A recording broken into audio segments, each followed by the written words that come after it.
Hi, John Messer here. Fall is approaching, summer's almost done, and Halloween is coming up, so let's have some fun.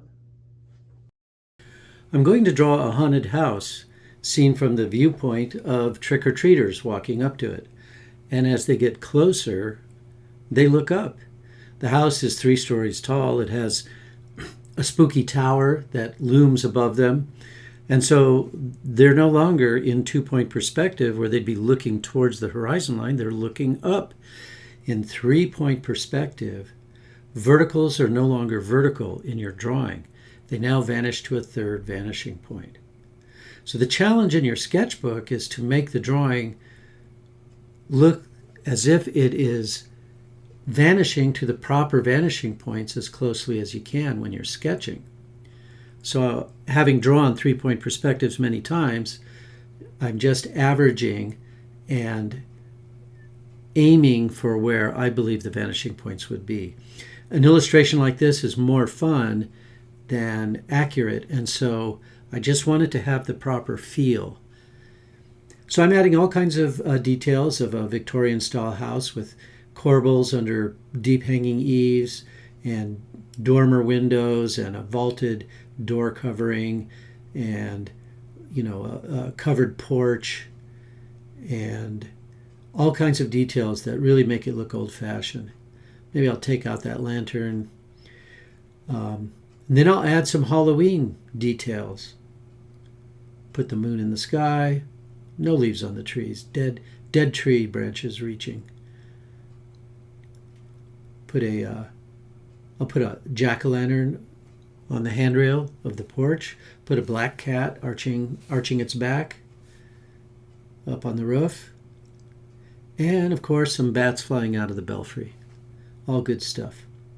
Now the sketch I scanned and printed out on copier paper.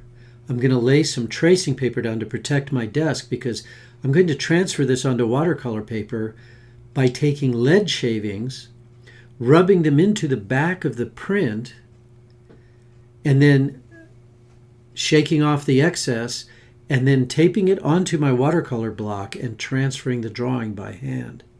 This is a very old technique used prior to good quick printing processes, and it's actually a technique I used in the 90s and into the 2000s for architectural rendering.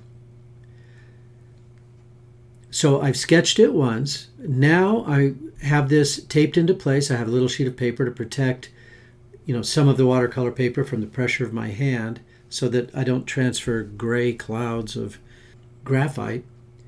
And I redraw the thing.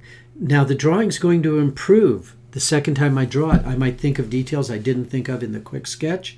I might improve the details in the way they look, add character to the drawing.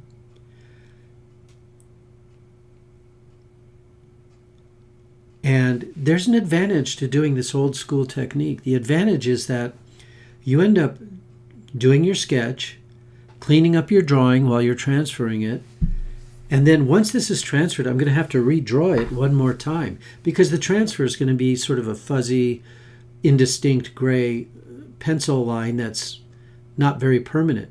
So I'll want to redraw that again. That sounds like a lot of extra work, but the advantage is that by the time I've drawn something 3 times, I'm actually thinking all the while about how I'm going to paint it.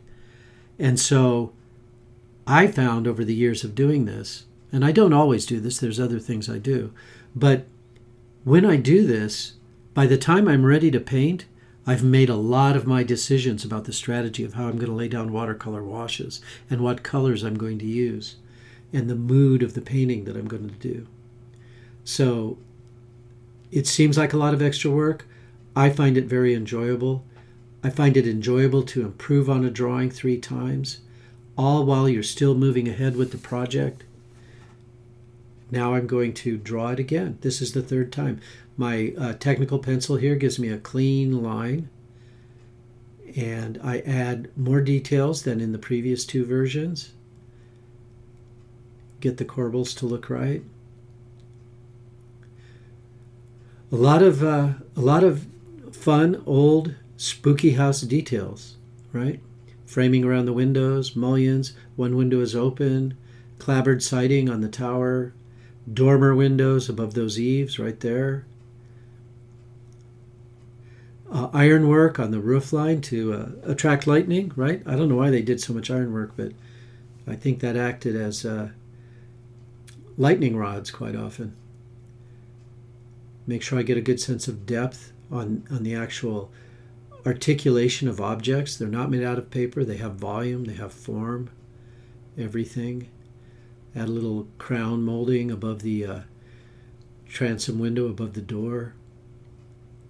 Get the cat drawn better. Meow.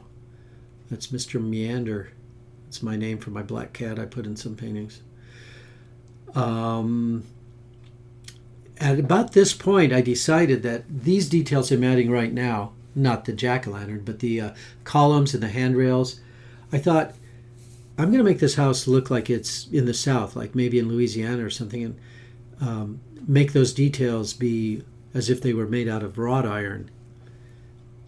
I was thinking about the wrought iron on the roof line, thinking, yeah, I'll just put that little design element on other parts of the house. So again, the eaved second floor on the right is different than the one on the left. That's just trying to make the house look more and more quirky and unusual. Get the handrails drawn in, put the balusters in. Again, those will be made out of wrought iron. Break some of the boards that hold up the steps so that it's creaky and possibly not secure. Wrought iron door handles, panels on the doors.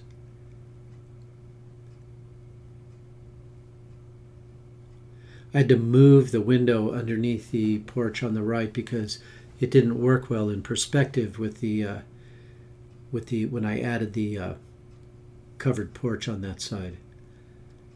So here we have it. All I have to do now is add the tree and the moon. This line work is much cleaner and it'll hold up under watercolor painting. It's been fun and I'm ready to paint. I have a lot of decisions in place right now. So there you have it.